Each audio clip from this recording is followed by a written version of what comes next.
Sudah selesai? Ya, yang belum silakan dituliskan. Yang sudah selesai nanti urut satu-satu ya, tempelkan di sini saja ya, di papan tulis yang hitam satu persatu. Nanti ini ya.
peraturan kelas ya, kalau ada kerjaan bersama kebersihan kelas bersama-sama. Kita yang ini ya, kelasnya diskusi itu untuk tolong menolong ya.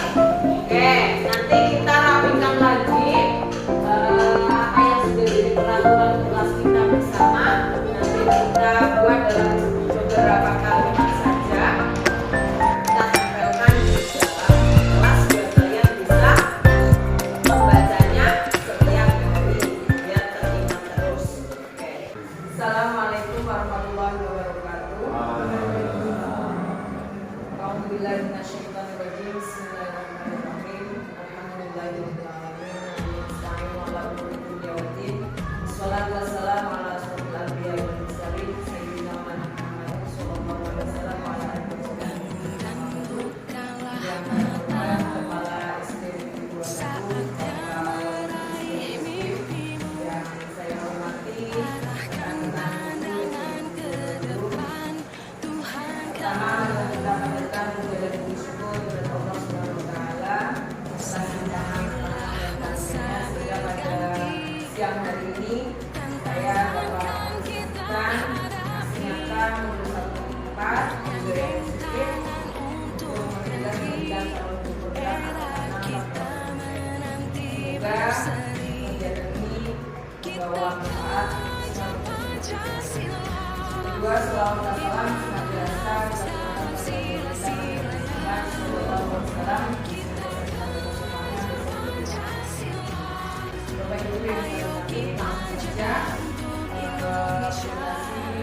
saja terkait dengan aksi nyata nomor 14 yang sudah saya lakukan, yaitu di sini saya selaku peserta dari calon guru penggerak angkatan 6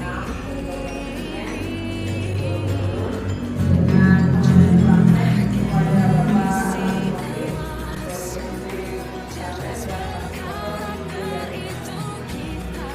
paradigma dan visi guru penggerak budaya positif, diantaranya itu ada disiplin positif dan disiplin sosial, kemudian teori motivasi, hukuman, penghargaan dan restitusi, yang ketiga kebutuhan dasar manusia, yang kelima keyakinan kelas, yang keenam restitusi, yaitu ada 5 fungsi kontrol, dan yang terakhir 3 restitusi. Disiplin positif. Menurut Dr. William Blaser bahwa itu adalah prinsip guru mengontrol murid atau memberikan seluruh dan kontrol. Kemudian prinsip bahwa semua penguatan positif efektif dan bermanfaat. Dan prinsip bahwa kritik dan membuat orang merasa bersalah dapat menguatkan karakter atau identitas. Dan prinsip bahwa orang dewasa memiliki hak untuk memaksa dan tidak efektif untuk jangka panjang. Makna disiplin yaitu di mana ada kemerdekaan, disitulah harus ada disiplin yang kuat. Sungguh disiplin itu bersifat self-disiplin, yaitu kita sendiri yang mewajibkan kita dengan sekeras-kerasnya.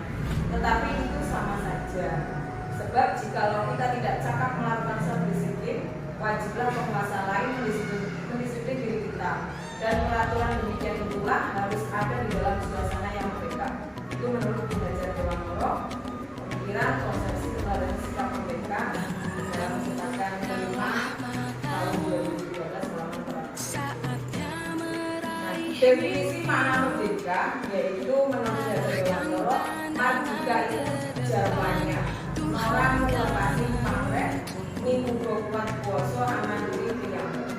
Merdeka itu artinya tidak hanya terlepas dari perintah, akan tetapi juga cakap buat memerintah diri sendiri.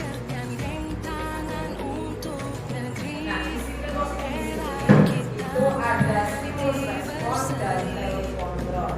Stimulus respons yang pertama itu realitas atau kebutuhan kita itu sama. Nah, teori kontrolnya realitas atau kebutuhan kita itu berbeda. Kemudian stimulus respons yang kedua, semua orang melihat hal yang sama. Teori kontrolnya bahwa setiap orang memiliki gambaran yang berbeda. Kemudian stimulus respon kita mencoba mengubah orang agar berpandangan sama dengan kita. Teori kontrolnya kita berusaha memahami pandangan orang lain tentang dunia. Dan perilaku buruk dilihat sebagai suatu kesalahan.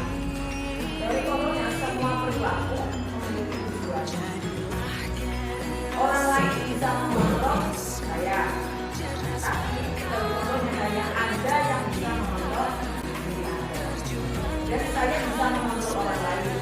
Dari kononnya Anda tidak bisa mengontrol orang lain.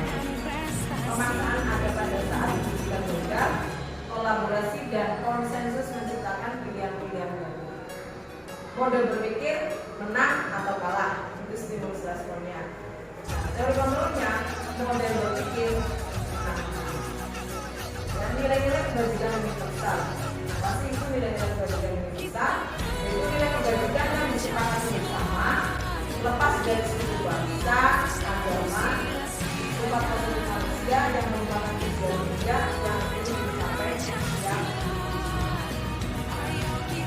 dari nilai kebajikan universal itu nanti menambahkan ada karakter yang buruk yang sesuai dengan profil pelajar Pancasila, itu dimana profil pelajar Pancasila meliputi bagaimana kepada Tuhan yang Maha Esa, bertakwa mulia, mandiri, bernalar kritis, berkebinekaan global, gotong royong, dan kreatif.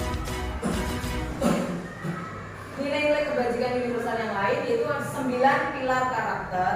Itu menurut IHF. Yang pertama yaitu cinta Tuhan dan segenap ciptaannya. Kemudian yang kedua kemandirian dan tanggung jawab. Yang ketiga kejujuran atau amanah, diplomatis, hormat dan santun, dermawan, suka menolong dan gotong royong, percaya diri, kreatif dan pekerja keras, kepemimpinan dan keadilan, baik dan rendah hati, toleransi, kedamaian dan persatuan. Kemudian menurut Giro, yaitu sikap murid, toleransi, rasa hormat, integritas, mandiri, menghargai, antusias, empati, keingintahuan, kreativitas, kerjasama, percaya diri dan komitmen. Kemudian yang berikutnya itu teori motivasi. Itu yang Goser dalam dunia itu menyatakan ada 3 motivasi perilaku manusia. Yang pertama untuk menghindari ketidaknyamanan atau hukuman. Yang kedua untuk mendapatkan imbalan atau penghargaan dari orang lain. Yang ketiga untuk menjadi orang yang mereka inginkan dan menghargai diri sendiri dengan nilai-nilai yang mereka percaya. Kemudian hukuman dan penghargaan. Identitas gagal dan ada identitas sukses. Identitas gagal itu dari hukuman, kemudian identitas sukses itu dari disiplin atau konsekuensi dan restitusi. Hukuman, kemudian sesuatu yang menyakitkan harus terjadi. Kalau identitas sukses dari disiplin konsekuensi, sesuatu itu harus terjadi. Restitusinya, restitusi merupakan pilihan apa saja. Dan kalau disiplin tidak nyaman untuk duit atau anak jangka waktu pendek. Nah, restitusi itu menguatkan untuk duit atau anak dalam jangka waktu panjang. Korban mendapatkan keadilan. Nah, kalau konsekuensi korban itu bisa diabaikan. Nah, kalau restitusi korban itu mendapatkan dan murid atau anak akan tersakiti. Nah, kalau konsekuensi murid atau anak dibuat tidak nyaman. Kalau restitusi, murid atau anak mendapatkan penguatan. Kalau hukuman itu perilaku pasif, agresif, tingkat. Konsekuensi, penguatan hanya bertahan dalam jangka waktu pendek. Restitusi, masalah itu terjadi. Dan yang berikutnya, sistem tidak akan berjalan bila murid tidak takut melakukan. Dan kalau konsekuensi, memerlukan monitoring dan seterusnya. Kalau restitusi, murid belajar bertanggung jawab untuk perilaku. Yang berikutnya berlaku hanya pada sebuah institusi, tidak berlanjut pada kehidupan nyata. Kemudian konsekuensi membantu penerapan mengikuti peraturan dalam masyarakat. Restitusi fokus pada pemecahan dalam jangka waktu panjang. Hukuman peraturannya adalah apa, kamu harus apa. Kalau konsekuensi, apa peraturannya, mampukah kamu melakukannya, ya terima kasih. Kalau restitusi, apa yang kamu yakini, bisa kamu lakukan untuk memperbaiki masalah itu kalimat normatif atau kalimat pertanyaan ketika ada sebuah hubungan, ada sebuah konsekuensi, dan itu adalah sebuah restitusi. Jadi kalau rumah, murid atau anak itu membenci peraturan. Kalau ada gurunya ada lainnya, murid anak membenci peraturan. Kalau konsekuensi, murid atau anak menghormati peraturan. Kalau diberikan restitusi, murid atau anak menghormati gurunya dan dihukum oleh penghargaan. Jadi hukuman itu tidak selamanya bersifat negatif. Jika ada yang dari penghargaan, jadi dihukum oleh penghargaan itu pengaruh jangka pendek dan jangka panjang. Jadi ada pengaruhnya baik dalam jangka pendek atau panjang. Kemudian penghargaan itu jadi tidak efektif. Nah, ketika anak itu dalam hubungan senang dan jangka waktunya pendek dan penghargaan itu tidak efektif. Dan penghargaan itu merusak hubungan. Penghargaan mengurangi ketepatan, penghargaan mematikan kreativitas, penghargaan membentuk motivasi dalam diri atau hidup. Kemudian apa sih itu restitusi? Restitusi adalah proses menciptakan kondisi bagi murid untuk memperbaiki kesalahan mereka dan juga lebih kuat. Restitusi itu bukan untuk menebus kesalahan, namun untuk belajar dari kesalahan. Restitusi itu memperbaiki hubungan. Restitusi adalah tawaran, bukan paksaan. Restitusi menuntut untuk melihat ke dalam diri. Restitusi mencari kebutuhan dasar yang mendasari tindakan. Restitusi diri adalah cara yang paling baik. Restitusi fokus pada karakter, bukan tindakan. Restitusi fokus pada solusi. Restitusi mengembalikan murid yang berbuat salah karena belajar. Seperti kemarin saya sudah melakukan kepada salah satu anak ketika sebagai contoh anak itu datang terlambat ke sekolah. Nanti tidak langsung dalam waktu itu ketika kita melihat kemudian dipanggil, tapi nanti setelah misalnya di jam istirahat anak dipanggil sendiri kemudian ditanya tadi guru melihat kamu datang terlambat itu atau tidak. Jadi di dalam kamu tadi datang terlambat ya. Jadi itu beda kalimat antara pertanyaan keyakinan dalam restitusi atau tidak. Terus selanjutnya yaitu keyakinan kelas. Pembentukan keyakinan kelas yaitu yang pertama bahwa keyakinan kelas bersifat lebih abstrak daripada peraturan. Dan konkret. Keyakinan kelas berupa pernyataan-pernyataan masalah yang umum, bertanggung jawab, disiplin, mandiri. Keyakinan kelas sebenarnya tidak terlalu banyak sehingga memungkinkan dan dipahami oleh semua warga kelas. Keyakinan kelas sebaiknya sesuatu yang diterapkan di lingkungan tersebut. Semua warga kelas hendaknya ikut berkontribusi, yaitu menyampaikan kira-kira apa yang menjadi kesepakatan kelas bersama dalam membuat keyakinan kelas. Kalau di kelas 2 kemarin itu masing-masing anak tuliskan di kertas kecil, kemudian ditempelkan di papan tulis, kemudian disepakati bersama. Kemudian bersedia meninjau kembali keyakinan kelas dari waktu ke waktu. Keyakinan kelas 2 yang sudah disepakati bersama kemarin yaitu yang pertama disiplin, itu 1 berangkat dan pulang tepat waktu. Kedua, memakai seragam sesuai aturan. Ketiga, mengerjakan dalam hubungan tugas tepat waktu. Dan yang kedua, tanggung jawab. Yang pertama, tanggung jawab menjaga kebersihan kelas dan diri.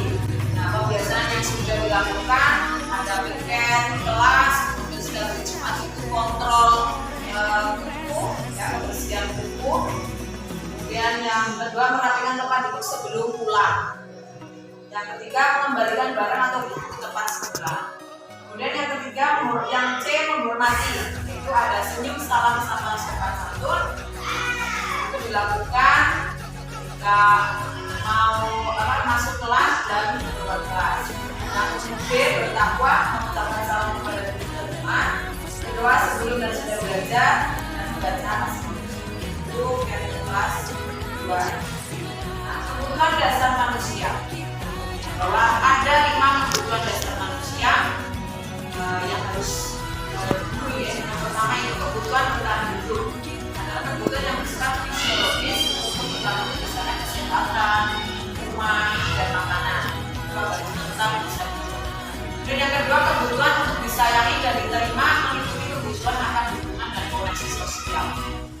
berinteraksi dengan rekan, dengan saudara. Dan yang ketiga, penguasaan atau kebutuhan kemampuan atas kemampuan. Yang keempat, kebutuhan untuk bebas adalah kebutuhan akan kemandirian, otonomi, memiliki pilihan dan mampu mengendalikan arah hidup seseorang. Kemudian yang kelima, kebutuhan akan kesenangan adalah kebutuhan untuk mencari kesenangan, bermain, dan tertawa. Ini contoh dari kebutuhan dasar manusia. Ini ada juga guru bilang aku tidak boleh bersenandung sewaktu mengerjakan tugas. Katanya kelas harus tenang, tidak ada suara. Kan enggak sebenarnya. Itu adalah kebutuhan kesenangan yang diperlukan oleh juga. Kemudian ibu guru tidak menyapa hari ini, padahal aku pakai rambut baru. Normalnya manusia kan ingin ada rasa diakui ya, pengakuan. Ini adalah kebutuhan saya dan rasa. Dan aku bosan, masa belajarnya cuma begitu aja dengan itu aja. Bukan berarti anak itu kebebasan. Salah satu contoh kalimatnya. Dan aku sebel gambarku tidak rapi, malah ibu guru menunjukin ke teman-temanku di depan kelas. Ya, anak disuruh gambar, ternyata gambar anak kan kemampuannya beda-beda. Gambarnya ada yang gila misalnya, itu malah sama buku itu ditunjukin di depan kelas. Nah, itu adalah penguasaan, kebutuhan penguasaan. Itu adalah kebutuhan besar yang kemudian posisi kontrolnya bagaimana? Ada 5 posisi kontrol. Yang pertama sebagai pendukung, yang kedua membuat merasa bersalah, yang ketiga teman, yang keempat sebagai pemantau, dan yang kelima sebagai manajer. Posisi kontrol bagi guru, yang pertama sebagai pendukung bahwa seorang penghukum bisa menggunakan hukuman fisik maupun verbal. Jadi hukuman itu kalau fisik berarti mungkin dengan kayak spin, jewer. Kalau verbal dengan kata-kata kamu bersih, sekali. Setelah kamu bersihkan ini ya, pakai verbal dan membuat merasa bersalah. Pada posisi ini biasanya guru akan bersuara lebih lembut. Ya, dari sini ketika kamu sudah melakukan tugas, ada suaranya itu tidak keras tapi agak lembut. Biar anak itu jadi membuat merasa bersalah.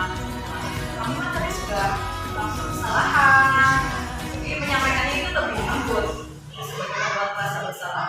Anak itu akan merasa bersalah. Kemudian sebagai teman, guru pada posisi ini tidak akan menyakiti murid, namun akan tetap berupaya mengontrol murid melalui persuasi.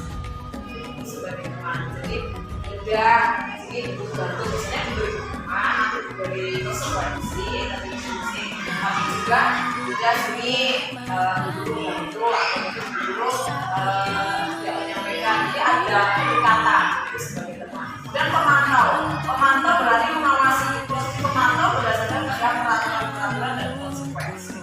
Jadi guru hanya sebagai pemantau. Dan manajer, posisi di mana guru berbuat sesuatu, jawabkan perilakunya, mendukung murid agar dapat menemukan solusi atas permasalahan sendiri. Contoh dari kasus yang misalnya ketemu terlambat, itu dari nanti bertanya apakah itu sesuai dengan kesepakatan kelas, ya.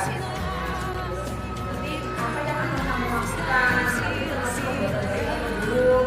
Nah, setelah ini agar tidak terulang lagi apa yang akan kamu lakukan.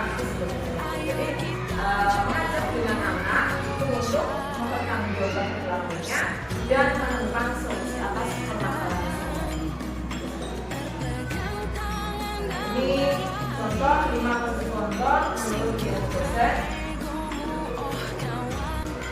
Perilaku kontrol negatif, ada perilaku kontrol positif, ada kontrol tinggi. Ini baik itu sebagai pendukung, membuat merasa bersalah, teman, pemantau, atau manajer.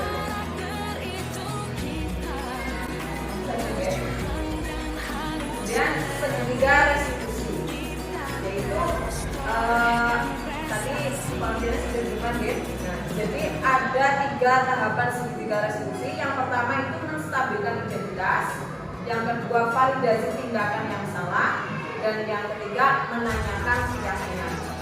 Teori kontrol dari kestabilan identitas itu kita semua akan melakukan hal terbaik yang bisa kita lakukan. Seperti apa yang bisa kita lakukan agar tidak terjadi. Dan semua perilaku memiliki alasan. Ya, tadi kenapa kamu datang terlambat? Apa sebabnya? Anak menjawab karena ibunya kemalaman bu.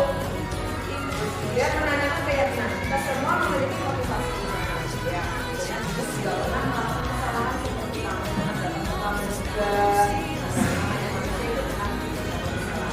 Jadi ada untuk menanyakan keyakinan. Nah, ini contoh sebuah kata-kata yang sering digunakan dalam segitiga resolusi ini untuk menstabilkan identitas. Contohnya, setiap orang pasti pernah melakukan kesalahan. Kamu bukan satu-satunya yang pernah melakukan ini. Jadi ketika proses melakukan resolusi itu biasanya menggunakan kata-kata seperti itu. Dan validasi tindakan yang salah, menggunakan kata kamu tentunya punya alasan kenapa kamu melakukan itu, agar cara yang lebih efektif untuk mendapatkan apa yang kamu butuhkan.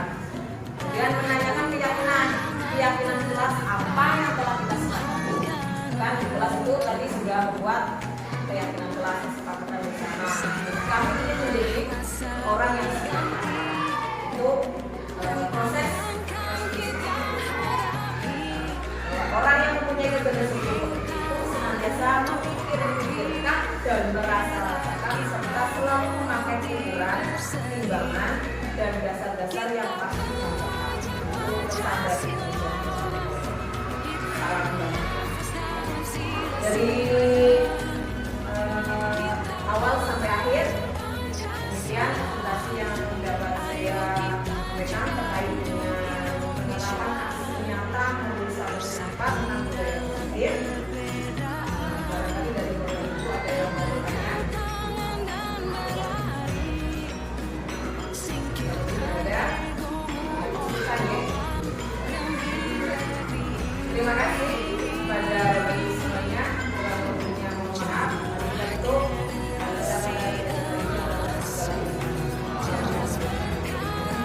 Assalamualaikum warahmatullahi wabarakatuh. Kita terus toreh dan prestasi.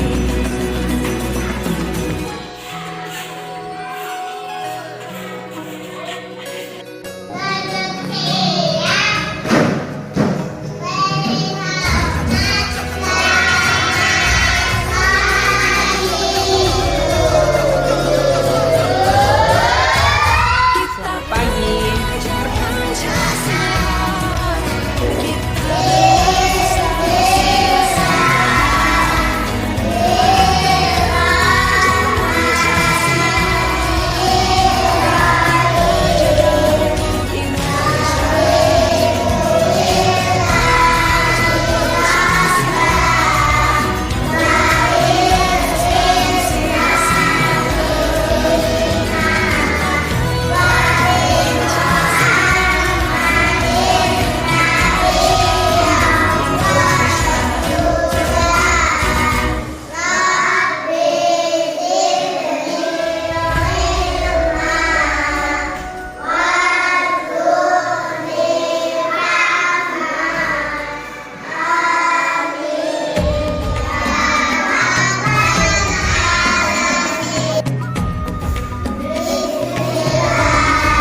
Jalilu ya Karim, ya Raqibu ya Mujib, ya Wasiu ya Hakim, ya Wadudu ya Majid, ya Ba'ithu ya Syahid, ya Aku ya Wakilu, ya Qawiyu ya Matin, ya Waliyu ya Hamid, ya Muhyi ya Mubdi'u, ya Mu'idu ya Muhyi, ya Mumitu ya Hayyu, ya Qayyum ya Wajid, ya Majidu ya Wahid, ya Ahadu ya Somad, ya Qadir ya Muqtadir, ya Muqaddim ya Mu'akhir, ya Awwalu ya Akhir, ya Dhahiru ya Batin, ya Wali Muta'ali, ya Baru ya Tawwabu, ya Musahhiru ya Afu, ya Ra'ufu ya Malik, Malika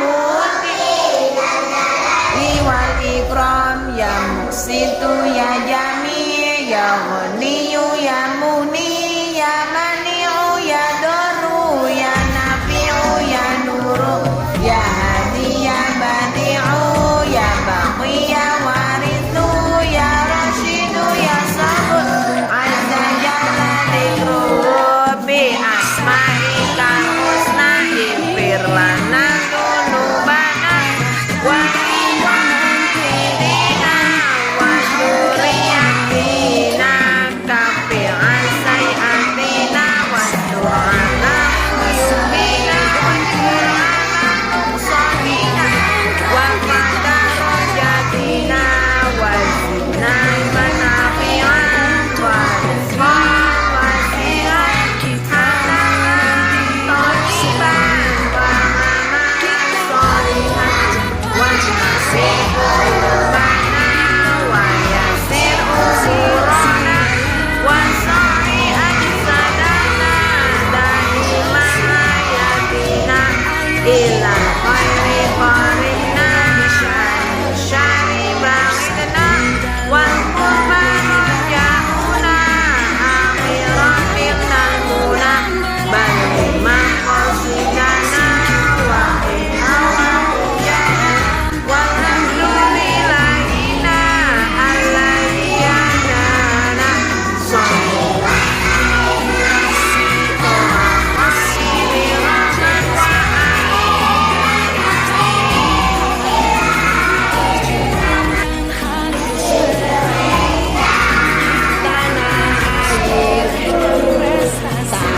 tumpah darahku, di sanalah aku berdiri jadi pandu ibuku.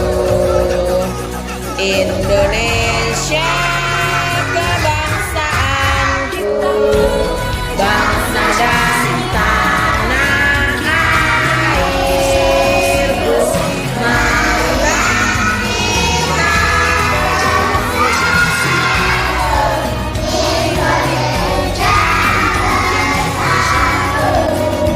kita hiduplah tanahku, hiduplah